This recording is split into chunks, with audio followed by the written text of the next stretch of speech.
Thank you. Let me call to order the public hearing on the budget, and Mr. Jackson is introduced to make a short presentation so we can hear from the public. Thank you. Good evening again.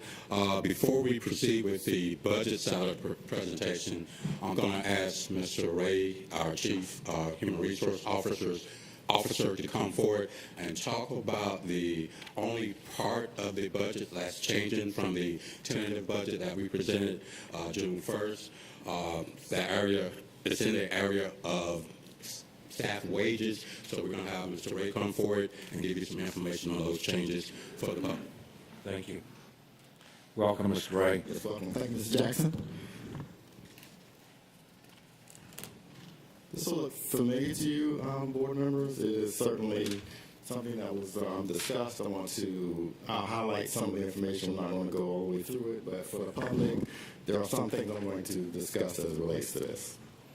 The way forward 2026, as you know, that's what our focus will be. We were trying to figure out how we can get to $15 an hour, and certainly we were on that pathway.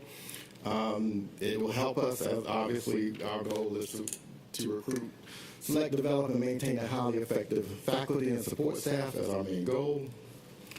The 2023 budget discussions, again, we were figuring out a way to have a strategic approach to accelerate our goals. And certainly that's our focus on what we were doing between the last meeting, last time I spoke with you on June 1st, and today. So what's changed? Effective July 1, we're eliminating grades 3 and grade 4. It represents about 518 employees, probably over 600 positions, but 25% of our hourly staff as far as the number of employees we have currently. Step 1 will remain the lowest. At that time, I was mentioning we were eliminating Step 1. Minimum 5% COLA for all employees. Entry-level pay for experience from 0 to 1 year would move from $11.40 to $15 an hour for FY23 with all the positions above. Increased competitive pay for all hourly positions. Custodial workers, as presented in June in our budget and our board retreat in January, would move from 217 days to 229 days. All current grade 3 and grade 4 employees, to include custodial workers, bus monitors, school nutrition assistants, would move to grade 5. Custodians, it's a tiered system, so the custodians have to move a different grade. So the custodians and lead school nutrition assistants will move to grade 6. Would note the grandfathered custodian 2s from prior to 2012 would move to grade 6 as well. Regular facility head custodians would move to grade 7, and then large facility head custodians would move to grade 8. This chart remains the same as far as the proposed pay scale. I would note that we did have a few steps throughout it that we had to kind of match up to the 5% that were off in the formula that we were using from what you saw previously. Some examples that I will provided was what an increase would be for a custodial worker. So you can see a custodial worker would move from $19,790 currently with the increase in days and the minimum wage of $15 an hour would go to $27,480. Other example of a custodian. I did add, we did school nutrition assistant. You can see the lead assistants there as well. I did add a paraprofessional example and an elementary secretary that you see on this page that wasn't provided to you before, but that is the example that we have here for those two positions as well. Provided you the 5-hour bus driver and the 8-hour bus driver changes. In addition, maintenance mechanic 1, and also a school LPN nurse, changes there. On this slide, I did add the addition of the school safety officer to this slide where it has the school resource officer. So that is a change from what I presented to you before. And that concludes this portion of the presentation. Thank you, Mr. Ray.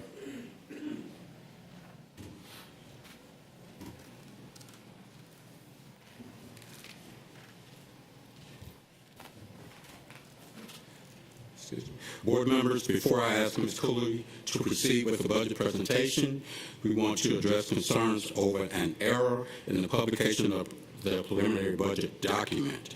As you're aware, the capital projects funds and East Plus funds are included as part of the budget process. A portion of these funds, while correct in our financial system, were incorrectly inputted into production of the preliminary budget document.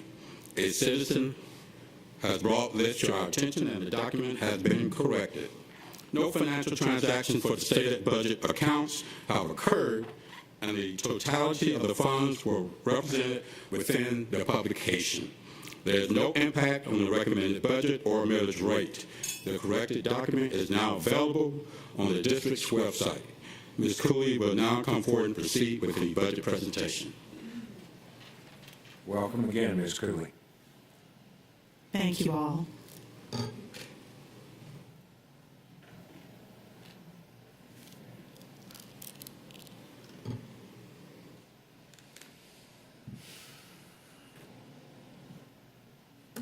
Okay. This evening, we're going to do the budget update with the latest numbers. Our school spending buckets. The reason some money can be used in one way but not in another depends on how the money is received, the source of the funds, and associated restrictions. Visualize the concept as buckets of money. Each revenue stream has its bucket. The bucket structure holds the contents together in place for specific purposes and periods. The general fund revenue, local funding highlights. This year we have recommended a 0.5 mil rollback, as stated earlier, from 18.131 mils to 17.631 mils. This will be a reduction of $8,355,520. Our projected local revenue is $39.9 million increase. The rollback millage analysis, on the second column, you can see that with a 0.5 mil rollback, our projected local revenue would be $3.9 million increase. General fund state revenue, the majority of state funds is made up of the state allotment from QBE earnings. We are projecting earnings of $154.5 million. Part of our general fund from the state is also state grants, which total $3.88 million.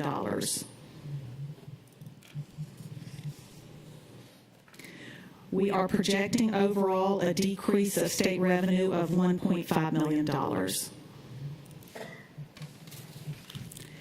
General fund federal revenue, we are projecting a $4.2 million decrease due to the removal of the one-time emergency connectivity fund ECF E-rate. This shows a graph of the general fund revenues by source. Our local revenue makes up a majority of the school district's revenue, about 69% of it. This chart shows the latest changes, which are highlighted. Highlighted the living wage adjustments for classified staff, increased the budget by $8 million. And another change is the textbook adoption was reduced from $5.9 million to $937,000. And we're just delaying the ordering of books by 2 months to July of 2023. On this, we show our total expenditure adjustments of $13 million.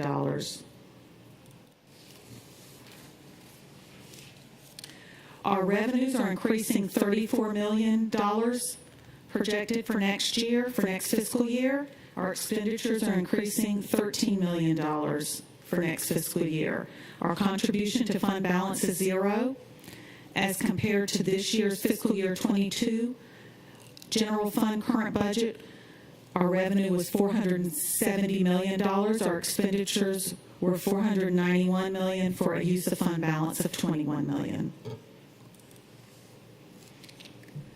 Fund 200, debt service, shows $50,000. Capital projects, which includes things such as the E-Splosh 4 from our penny sales tax, is shown on this chart. Capital projects funds, our revenues are $83.5 million projected for next year, and our expenditures are projected at $84 million. The fiscal year 23 preliminary budget book included a manual account code error that listed E-Splosh monies incorrectly in the data and accountability budget instead of the capital projects budget. Process note, depending on the project, estimated expenditures for E-Splosh are sometimes split between capital projects, data and information, and campus police when the final book is posted. The E-Splosh 4 budget was approved by the board at the March 2nd, 2022 board meeting. State grants and federal grants that make up special revenue funds. This includes things such as Title I, CTAE, pre-K, and school food services. Federal grants such as the CARES Act and the American Rescue Plan also make up special revenue funds. This chart shows the special revenues listed in the chart by fund, the revenues and the expenditures. This is a continuation of the special revenue funds, and the total of all of our special revenue funds is $182.8 million.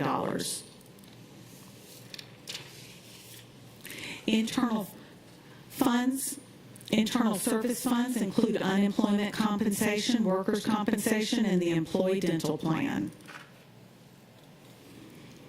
The internal service funds total $3.9 million in revenues and expenditures. This is a graph of all funds, which total $775 million. Here we show a list of the district's goals, their strategic goals. And on this chart, these are our budget objectives, which align with the board's strategic goals. Thank you very much, and we open it up to the public for input and comments. Thank you, Ms. Cooley. The first speaker who had signed up earlier and is on my list now is Ms. Mazzaroni, Ms. Beth Mazzaroni. Welcome, Ms. Mazzaroni. Good evening. Try to keep it to 4 if you can. Got it. I am Beth Mazzaroni, and I'm speaking today as a taxpayer and retired educator. As the school board has made clear many times, it has 3 functions: to hire and fire, if necessary, the superintendent, to ensure the school system adheres to the board policy, and to be stewards of the budget. Knowing these 3 areas of responsibility of the board, it was most concerning to read the article by WTOC on June 17th entitled, "Savannah Chatham County Public Schools Corrects Proposed Budget After $75 Million Error is Caught." Yes, you heard it correctly, not $75, $7,500, or even $75,000, but $75 million, approximately 10% of the $700 million total budget. What is more alarming is that the board didn't catch it. The error was found by a Chatham County citizen, Jasmine Polly, who lost the school board election to the current board vice president, Tanya Howard Hall. Ms. Hall, in her position as vice president, didn't catch it. Brian Dennison, the open records attorney for the school system, confirmed the error from Ms. Polly and said it was preliminarily an accounting system error after he spoke with the staff. Ironically, this line item increase, which was the single largest increase in the entire budget, was actually in the category of, quote, data and accountability. This extreme error, regardless of what kind it is, causes the taxpayers of Chatham to lose faith in the stewards of the school's finances and in the budget as it exists in its current form. The millage rate is currently 18.131 mils with a proposed rollback to 17.631 mils, and as was noted earlier, that's a half a mil, 0.5 mils. You may say to yourself, but it's a rollback. That's good.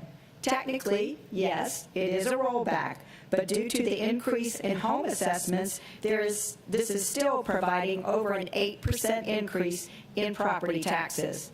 What we should demand is a full rollback, rolling it back 1.913 mils to be a millage rate of 16.218. To make it real for everyone, per the school board website, the proposed tax increase for a home with a fair market value of $187,500 is approximately $103.15 annually. And the proposed tax increase for a non-homestead property with a fair market value of $250,000 is approximately $141.30 annually. Particularly in this inflationary time, every increase hits hard. The effect of this very aggressive budget, as it stands, impacts all citizens of Chatham County, whether you are a property owner or not. If you rent, the impact gets passed on to you by your landlord raising your rent. However, the board is still proposing to vote on the approval of this dubious budget and the millage rate tonight. Per school board policy, there are to be 3 public hearings before a vote. Since the budget wasn't accurate for the first 2 hearings, the first 2 meetings were essentially null and void. Since the 3 hearing requirement hasn't been fulfilled, the vote must be withdrawn for tonight. In addition, there must be a third-party audit of the budget to renew taxpayer confidence that there is integrity in the final version. To sum it up, the taxpayers of Chatham demand a delayed vote with 3 new hearings to be scheduled, a third-party audit of the current budget, and an increase in the mills rollback from 0.5 mils to 1.913 mils, which is considered a full rollback versus the proposed partial rollback. Thank you for your time.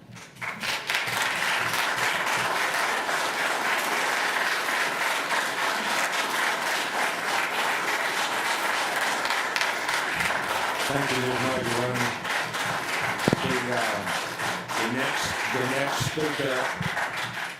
The next speaker I have is Ms. Uma, and I don't know how to pronounce her. It's not Raj. Thank you, ma'am. Before I actually speak on my proposed topic, I actually need to address the fact of how hard it was for me to actually get on the agenda tonight.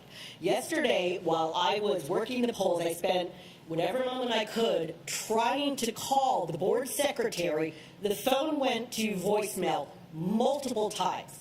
The bounce back email I got gave me Ms. Olivia's name, but no email address, and told me to call. How am I supposed to call when no one is answering the phone? I have no idea how it finally got to y'all, but it did.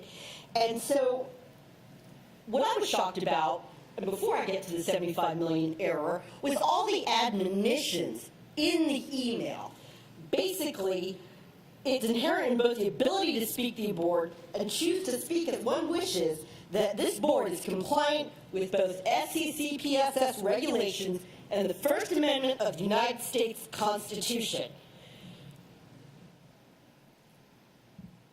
And I also feel like you need to hear a few quotes from Times v. Sullivan versus the First Amendment. The freedom of speech is based on the principle of unfettered interchange, which you have all decided to ignore, both by ignoring the numerous emails you get from the public and failing to answer the questions that are constantly presented to you at these board meetings. The interchange of ideas is for bringing about the political and social changes desired by these people. It's a prized American privilege to speak one's mind, although not always with perfect good taste in an all-public institution. We have, as U.S. citizens, a duty to speak, and we should be able to do so without fear of punishment. Fear breeds repression. That repression breeds hate. That hate menaces stable government, and the path of safety lies in the opportunity to discuss supposed grievances and proposed remedies. As the Supreme Court of the United States did say in Times v. Sullivan, our nation has a profound national commitment to the principles that debate on public issues should be uninhibited, robust, and wide open, and that it may well include vehement, caustic, and sometimes unpleasantly sharp attacks on government and public officials. So as we go, since I'm down to my half time, let me get to it. Time and time again, this board and Levette have demonstrated the same literacy levels as so many of our graduates, that of a third grader. How is it that so many of you voted yes on a budget that violated GAAP principles? It contained a 10% error of $75 million. You cannot expect the general public to speak on violations that are essentially tantamount to fraud, waste, and abuse when the budget is written like that a third grader would write it. Well, that's if you can find it. Anyone who voted yes on that budget violated their oath of duty. If you vote today yes on this budget, you will immediately be referred to Governor Kemp, the Georgia Attorney General Chris Carr, and Richard Woods for your blatant violations of the law that requires at least 3 hearings on the budget, which is now new. You have regularly committed fraud, waste, and abuse by doing things like forcing students to take a survey that you know violated PPA.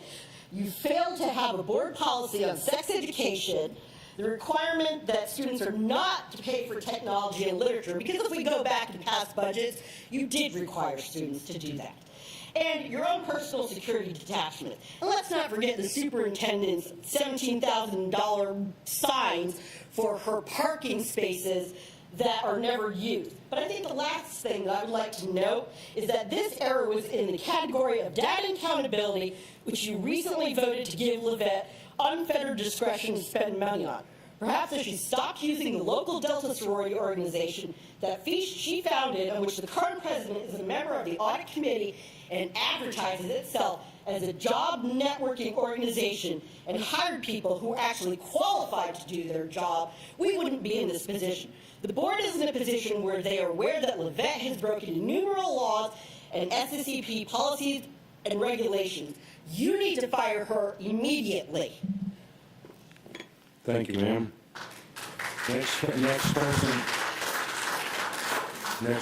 is Mr. Adams, Mr. Ben Adams.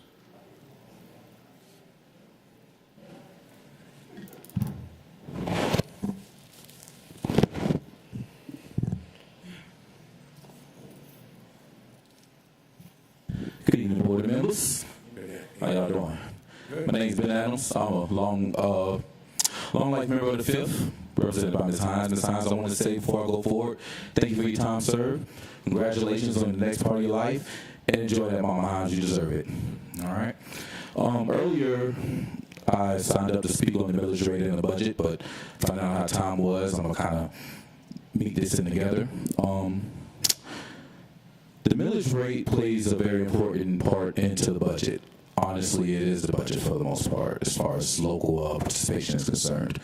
With the increase going on with all the inflation, we would ask that you please look at it as it was stated earlier. I know there's a rollback, but we've had major property increases in this area.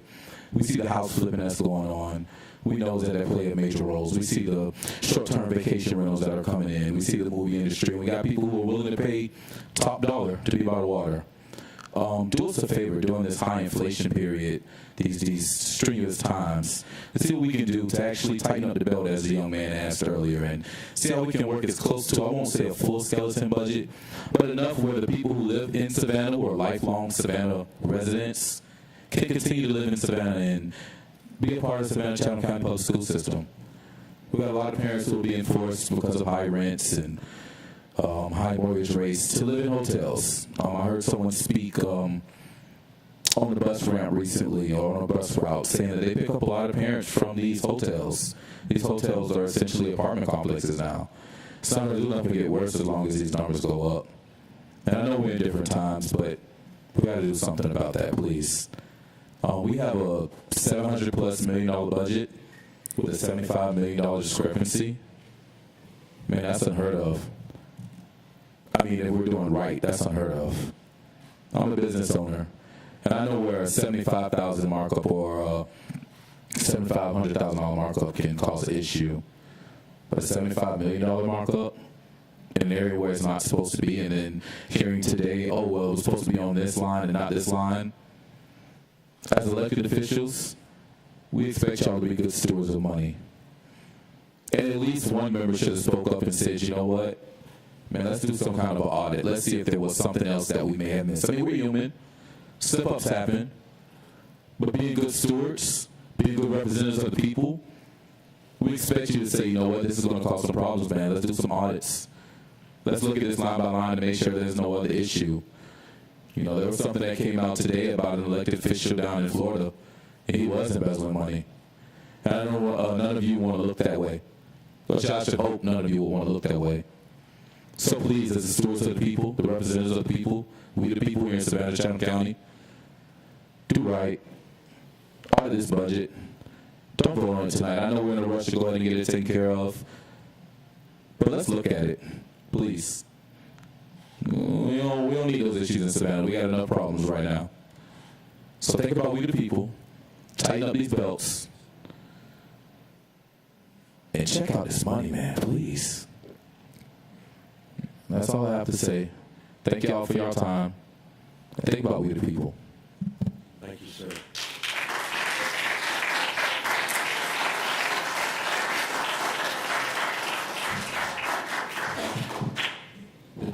Next speaker I have signed up is Mr. Eccles, Mr. Daniel Eccles.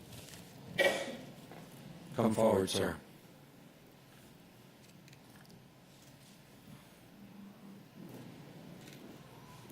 Welcome. First, I'd like to say thank you for giving me the chance to speak. I come here today as a concerned citizen, like many others. I saw the article on WTOC and saw the 75 million error. You know, I really don't have much experience with the school board. I don't have children myself, but as a property owner, knowing the millage rate was going up and then seeing a $75 error, that concerns me. That erodes my confidence in what you guys are doing.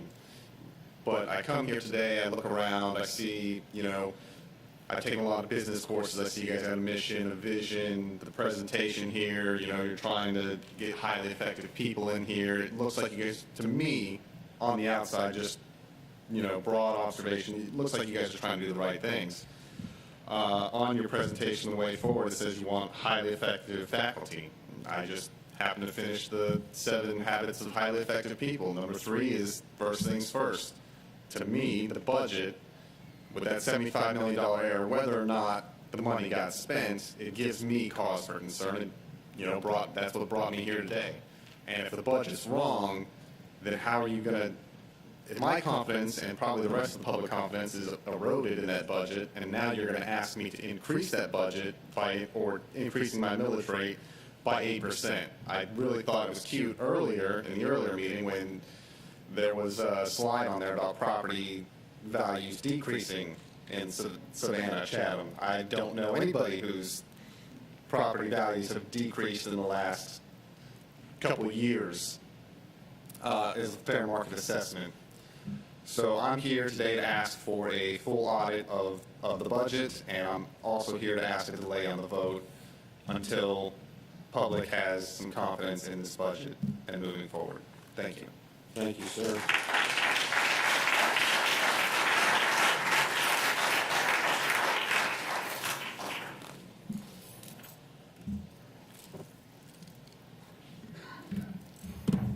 Thank you, Ms. Linda.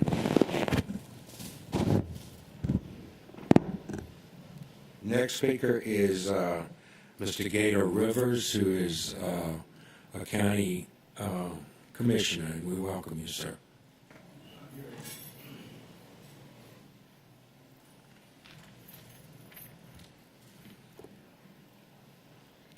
Thank you, Mr. Chair, for letting me speak. Yes, sir. For your board members for listening to me. but I'm here as a citizen, more or less, than a county commissioner, because I will hear all of this later. I just want to say that I was concerned about the 75 million, and I'm here to see what others thinking about it. And from what I've heard, I don't want to be redundant and repeat the things that I've already heard. So thank you for allowing me this time, and I shall return. Thank you, Mr. Rivers. Our next speaker is Ms. Broderick. Ms. Deb Broderick, is that?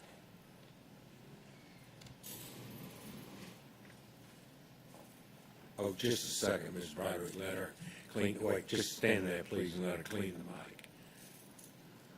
Thank you.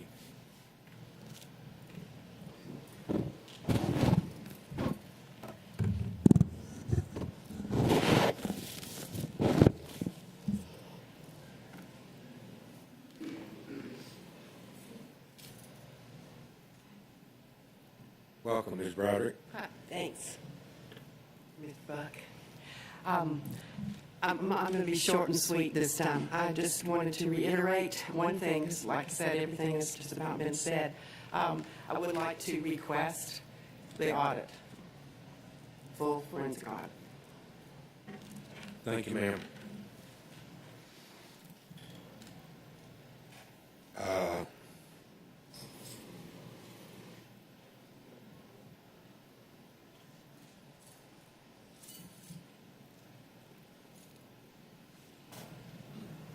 We need to get you some roller skates, Miss Lynn.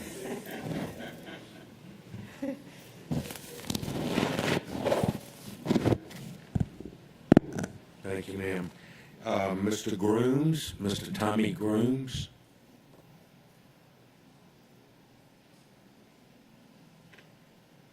No such person here? Yes, ma'am.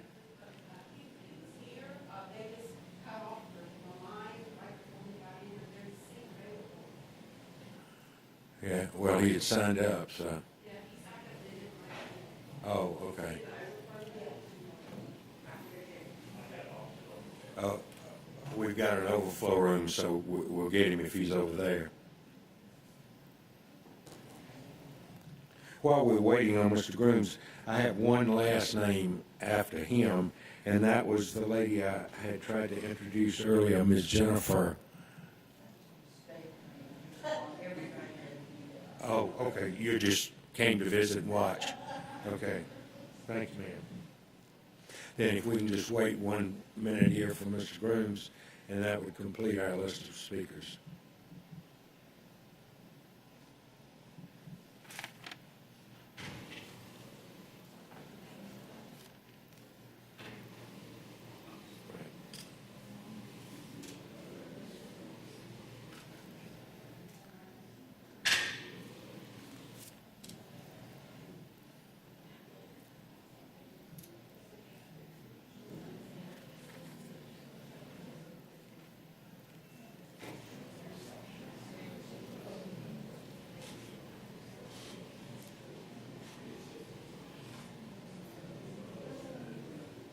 Mr. Grooms?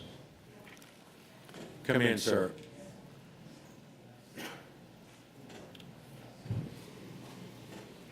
Welcome. Thank you for your patience. I was in the overflow. Yes, sir, that's fine. So too running fearful of the Chinese flu. I want to address this wholeheartedly, representing my fellow citizens here. I'm retired, honorably retired from the United States Air Force, a disabled vet, taxpaying citizen, homeowner here in Savannah. I find it unconscionable and reprehensible that $75 million was placed aside like this, perhaps for a slush fund, something that we, the people, don't know about, that you know about, some of you know about, and this has got to stop. We will, as citizens, will be checking on you, and we do demand that there be an audit, an outside audit, independent. If not, then we will follow through. If we have to take it to the feds, we will do that. I promise you that. Thank you, sir.